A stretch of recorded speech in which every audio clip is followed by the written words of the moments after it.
Բարի եւ օրհնյալ առավոտ, սիրելի հարազատներս, Հիսուս Քրիստոսի սուրբ անունով օրհնում եմ մեր սրտերը, մեր հոգիները, մեր մտքերը։ Խնդրում եմ Հայր Աստծուն, որ իր լույսով մաքրի մեր սիրտը, հոգին, մեր միտքը, իր լույսով մեր մեջից վտարի դուրս վռնդի ամեն խավար, ամեն կեղծիք, ամեն սխալ մտածելակերպ, որ իր Սուրբ Հոգով գործի մեր զգացմունքների ու մեր ցանկությունների հետ, ուղղորդի մեզ ճիշտ ճանապարհով,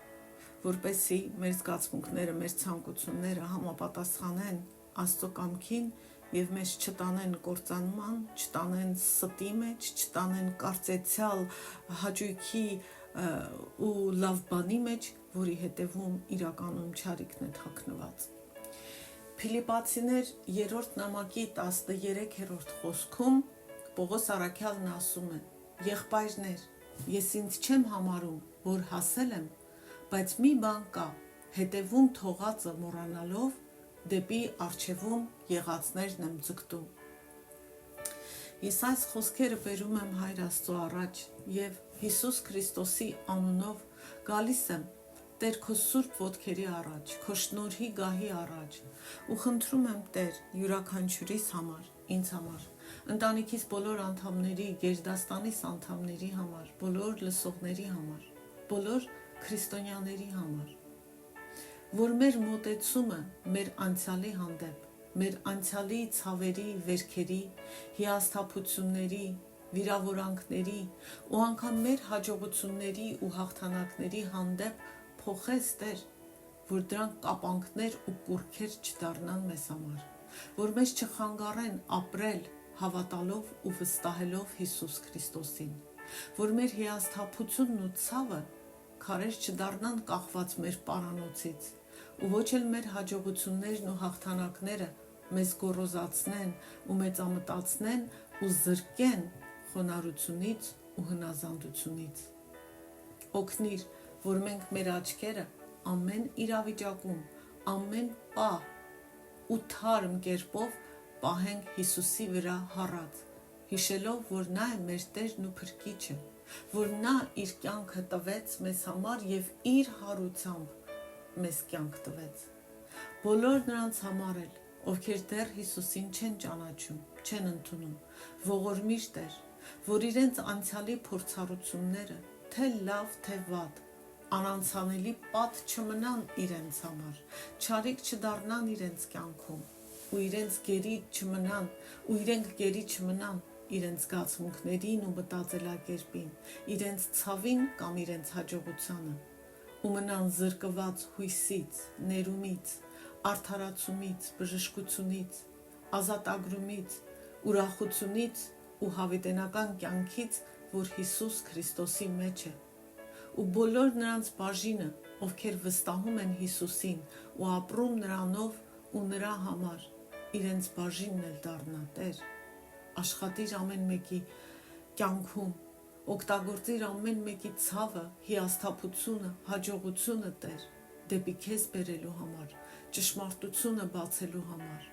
որ ետևինը բաց թողնեն ու շարժվեն դեպի առջևի եղածը, որ Հիսուս Քրիստոսն է։ Հիսուսի անունով աղոթեցի։ Ամեն։ Հիմա վերադառնանք Ելք գրքի մեկնաբանության շարունակությանը։ Մենք Ելք գրքի առաջին գլխում ենք, երեք խոսեցինք եգիպտական դաժանության մասին հրեաների հանդեպ, որ ստրկացրել էին նրանց եւ խոսեցինք այն մասին, որ Աստված Եգիպտոսը ոնց որ մայրական արգանդ էր սարքել, որտեղ Իսրայելին պահելով թույլ էր տալիս, որ նրանք շատանան, բազմանան, որովհետև Եգիպտոսում ռասայական խտրությունը այնքան մեծ էր եւ այնպես խստորեն պահպանվող, որ հնարավոր չէր, որ Իսրայելը միաձուլվեր, խառնվեր եգիպտական ժողովրդի հետ ներամուսնական կապերի միջոցով։ Նախկին դասը լսեք, իսկ այսօր շարունակենք։ Եգիպտոսի թագավորը փարավոնը խոսեց եբրայեցիների մանկաբարձների հետ, որոնցից մեկի անունը Սեփրա էր, իսկ մյուսինը փուա եւ ասաց. Եբրայեցի կանանց, երբ ծնունդն ընդունելիս լինեք, նայեք, եթե տղա է, մերցրեք նրան, իսկ եթե աղջիկ է, թողեք ապրի։ Սակայն մանկաբարձները վախեցան Աստծուց եւ չարեցին այն, ինչ Եգիպտոսի թագավորն ասել էր իրենց, եւ ողջ էին թողնում արուներին։ Եգիպտոսի թագավորը կանչեց մանկաբարձներին եւ ասաց նրանց. Ինչու այդպես արեցիք եւ ողջ թողեցիք արուներին,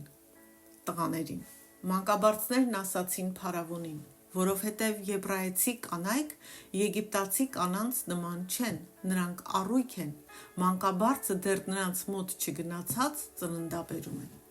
Աստված բարություն արեց մանկաբարձներին, ժողովուրդը բազմացավ եւ խիստ հզորացավ։ Քանի որ մանկաբարձները վախենում էին Աստծուց, Աստված նրանց ընտանիքներ շնորհեց։ Փարավոնը հրամայեց իր ժողովրդին, ասելով.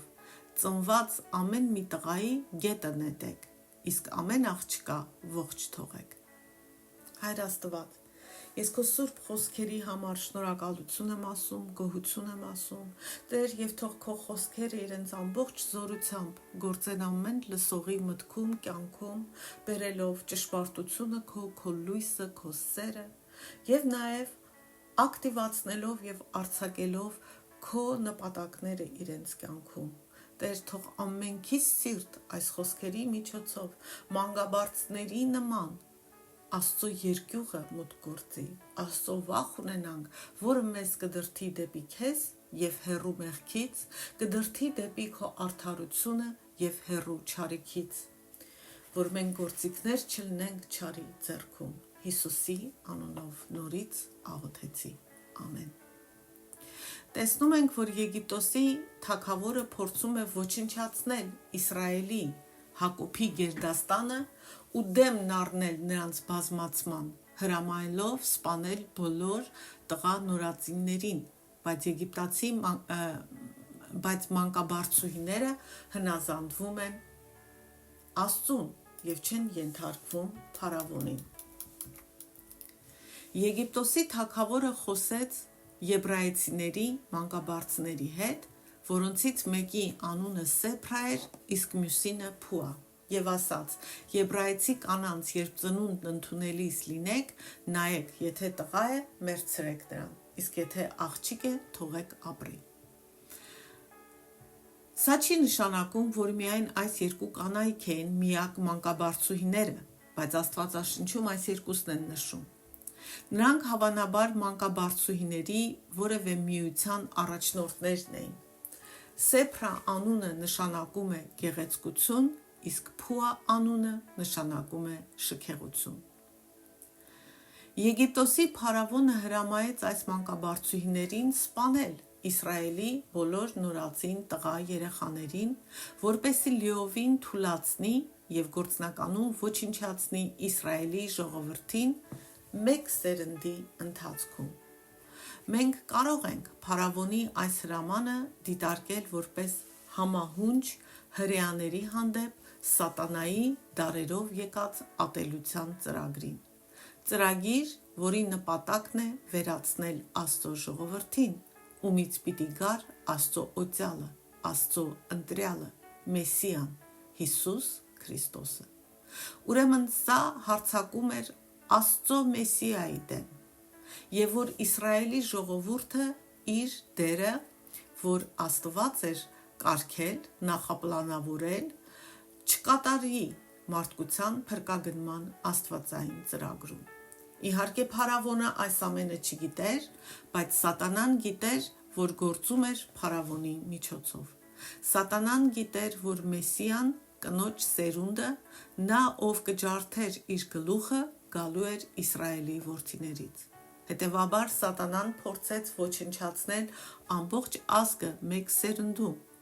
հրամայելով սպանել բոլոր տղա նորածիններին փարավոնի միջոցով։ Փարավոնը չէր գիտակցում, որ ինքը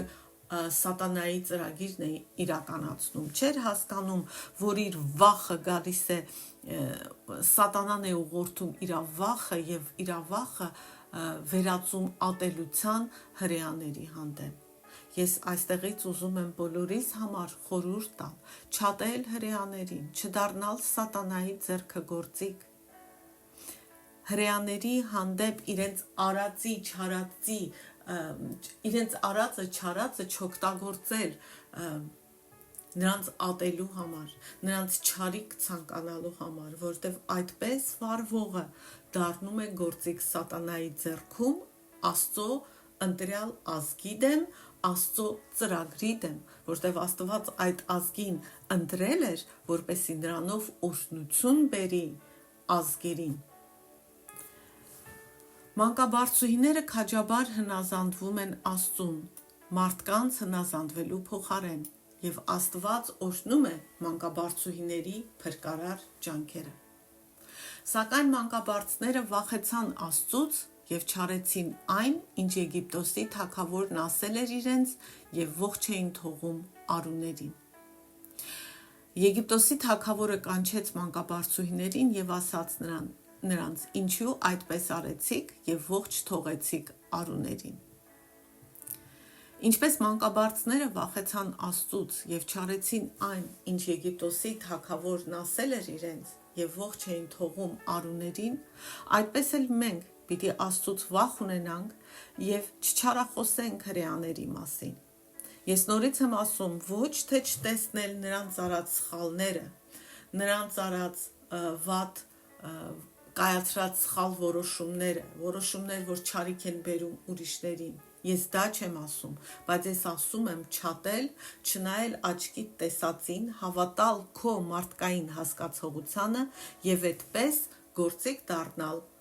սատանայի ձեռքում, ու ոնց որ փարավոնը չէր իմանում, որ գործիք է սատանայի ձեռքում, այդպես էլ մենք գործիք չլինենք սատանայի ձեռքում եւ չշարժենք Աստծո զայրույթը, որ շարժվեց փարավոնի դեմ։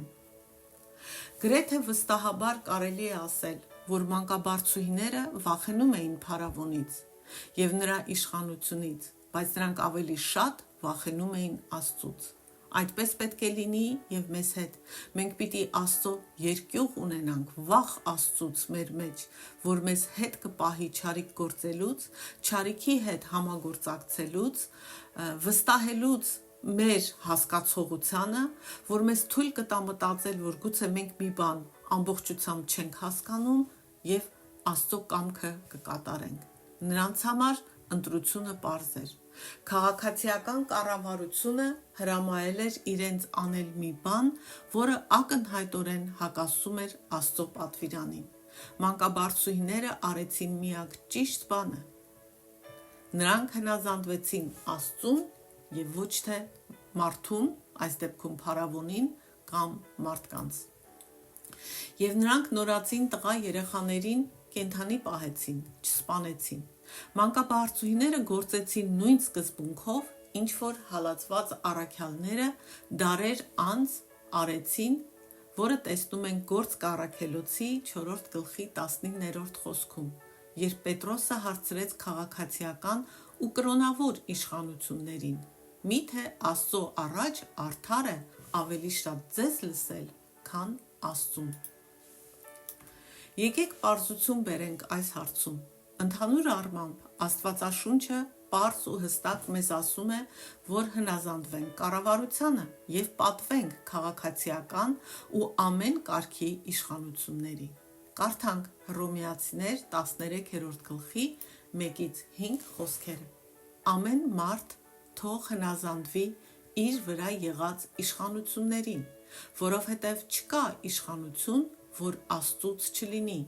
եւ գոյություն ունեցող իշխանությունները Աստծուց են կարգված։ Ուրեմն իշխանությանը հակառակվողը Աստծո հրամանին է հակառակվում, եւ հակառակվողներն իրենց վրա դատապարտություն են վերցնում, որովհետև իշխանավորները բարի գործերի համար վախ չեն ազդում, այլ չար գործերի։ Ուզում ես իշխանությունից չվախենալ, բարիք գործիր ու նրանից գովասանք կստանաս, որովհետև իշխողը քեզ համար Աստծո սպասավորն է քո բարիքի համար։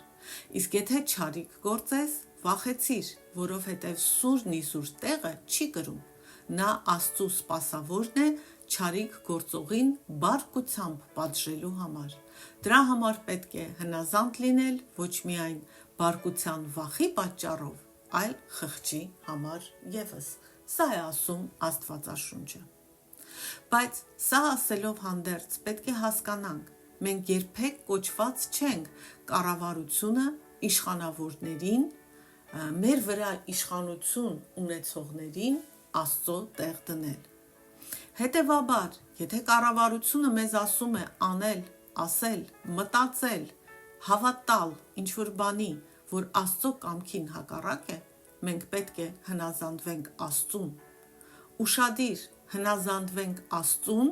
Աստծո կամքին, Աստծո խոսքին, ոչ թե մեր ցանկություններին, ոչ թե մեր հասկացողությանը, ոչ թե մեր մտածելակերպին։ Եվ այս ամենը չի վերաբերում միայն քաղաքացիական իշխանություններին, այլ ամեն կարգի իշխանություն, որ Աստված կարգել է մեզ վրա, սկսված ծնողից, որովհետև ծնողը իշխանություն ունի, ուսուցչից, մեր գործատուից, մեր շեֆերից, կրոնավոր իշխանությունից, դասախոսից, գյուղապետից, քաղաքապետից եւ այլն եւ այլն։ Այս բոլոր իշխանությունները Աստծո կարգն է մեր կյանքում։ Օրինակ, եթե ձեզ ասվում է մեր հայրենիքը փրկելու համար գնանք ծեծենք, հալածենք, հայհոյենք, սպանենք, վախեցնենք որևէ մեկին, որևէ հայի կամ մի խումբ հայերի, ապա քննեք, արդյոք դա Աստծո կամքն է, թե դուք հաճոյանում եք մարդկանց, կատարելով մարդկանց կամքը, բայց ոչ Աստծո կամքը։ Եվ ես նկատի չունեմ իշխանությունների, ում տրված է քաղաքացիական կարգն ու կանոնը պաշտպանելու պատասխանատվությունը։ Ինչպես կարդացինք, եթե բարիք գործես, իշխանությունը քո դեմ չարիք չի գործի, բայց եթե դու անես չարիք, դու անցնես սահմանված կարգը, ապա իշխանությունը իր սուրը պարտավոր է օգտագործել քո դեմ կարգ ու կանոն պաշտպանելու համար։ Եվ այս ամենը մենք պետք է քննենք Աստծո խոսքով։ Եգիպտոսի թագավորը ուրեմն կանչում է մանկաբարձներին ու ասում. «Ինչու այդպես արեցիք ու ողջ թողեցիք արուներին»։ Շատերը ու մանկաբարձուհիներն ասում են փարավոնին, որ եբրայեցի կանայք եգիպտացի կանանց նման չեն, նրանք առույգ են, մանկաբարձը դեռ նրանց մոտ չգնացած ծննդաբերում են։ Աստվածաշունչը չի ասում, որ մանկաբարձուհիները ստեցին, ընդհանրապես ասում է նրանք ասացին։ Շատերը ենթադրում են, բայց որ մանկաբարձուհիները ստել են փարավոնին, երբ ասել են այս խոսքերը։ Սակայն դա կարող է այդպես չլինել։ Հնարավոր է, որ մանկաբարձուհիները ճշմարտությունն էին ասել, որ իսկապես եբրայեցի կանայք ավելի առույգ էին, քան եգիպտացի կանայք։ Սակայն մանկաբարձուհիները փարավոնին բացատրություն չեն տալիս պատճառները, պատճառները չեն բացատրում, թե ինչու են նորածին երեխաները խնայվել, եւ իրենք պարտավոր չէին բացատրելու։ Այստեղ գրված չի, որ փարավոնը ասում է բացատրեք ինչու։ Մի մեկնաբան ասում է, սա կարող է սուտ չլինել, ինչպես շատերը ենթադրում են, այլ ճշմարտություն է իսրայելացի կանանցից շատերի վերաբերյալ, նրանց բիոլոգիական կազմվածքի վերաբերյալ եւ մանկաբարձուհիները չեն պնդում, որ բոլոր իսրայելցի կանայք են այդպես։ Այսպիսով նրանք ասում են ճշմարտությունը, բայց չէին ասում ամբողջ ճշմարտությունը, ինչը նրանք պարտավոր չէին անել։ Աստվածաշունչը մեզ չի ասում, թե մանկաբարձուհիները ստում են, ես սա նորից եմ ուզում շեշտել, եւ ոչ էլ ասում է, որ հրեա կանայք այդպես արագ ծննդաբերում էին ու որ դա բիոլոգիական փաստ է։ Աստվածաշունչը դա էլ չի ասում։ Նույնիսկ եթե մանկաբարձուհիները ստել են,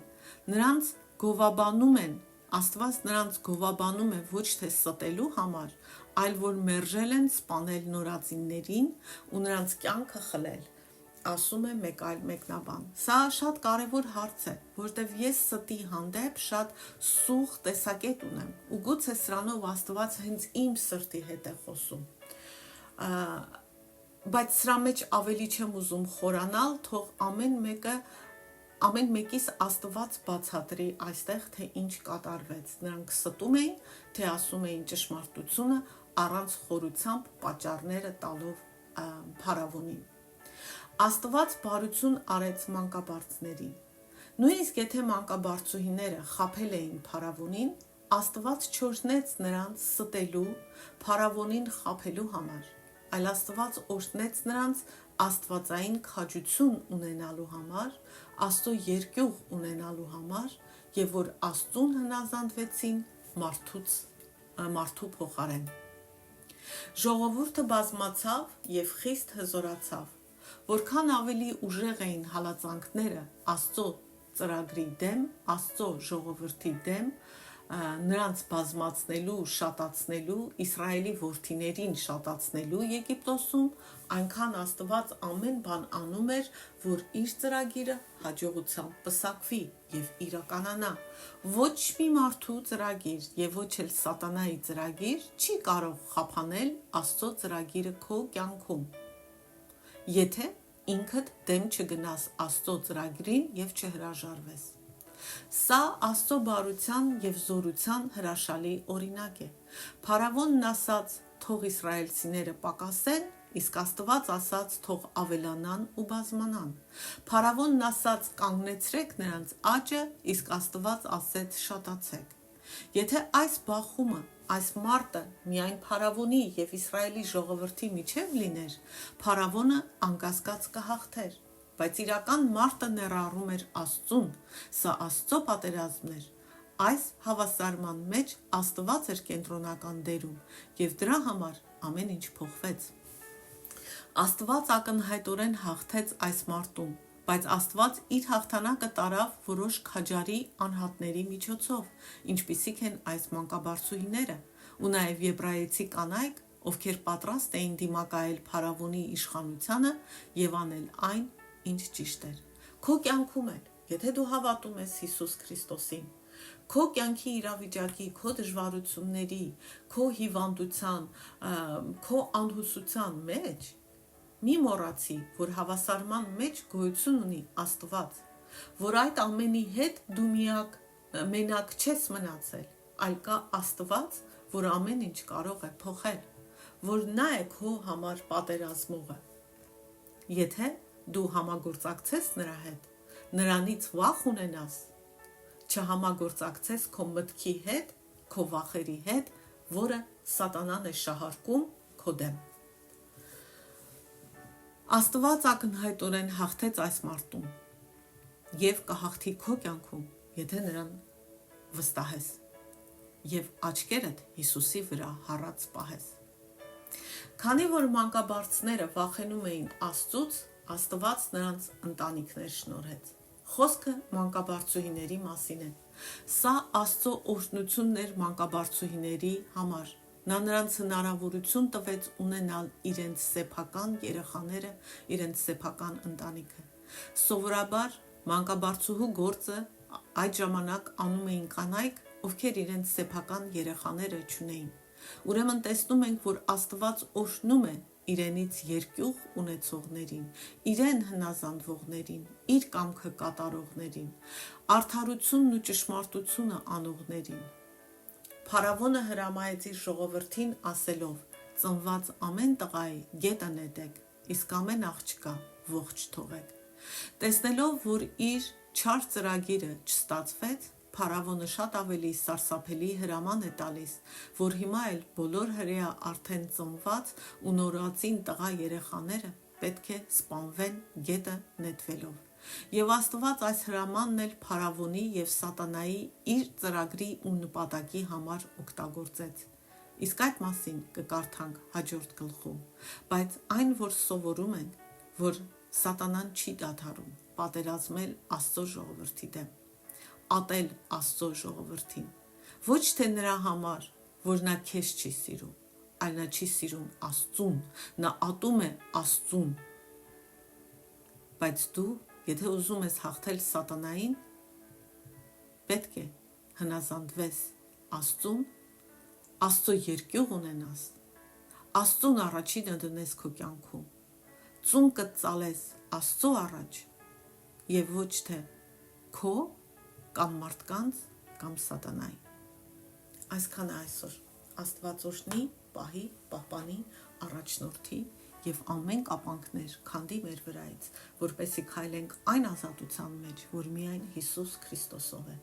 Տեր արի, Տեր ողորմի, Տեր փրկի, Տեր ազատագրի։ Ամեն։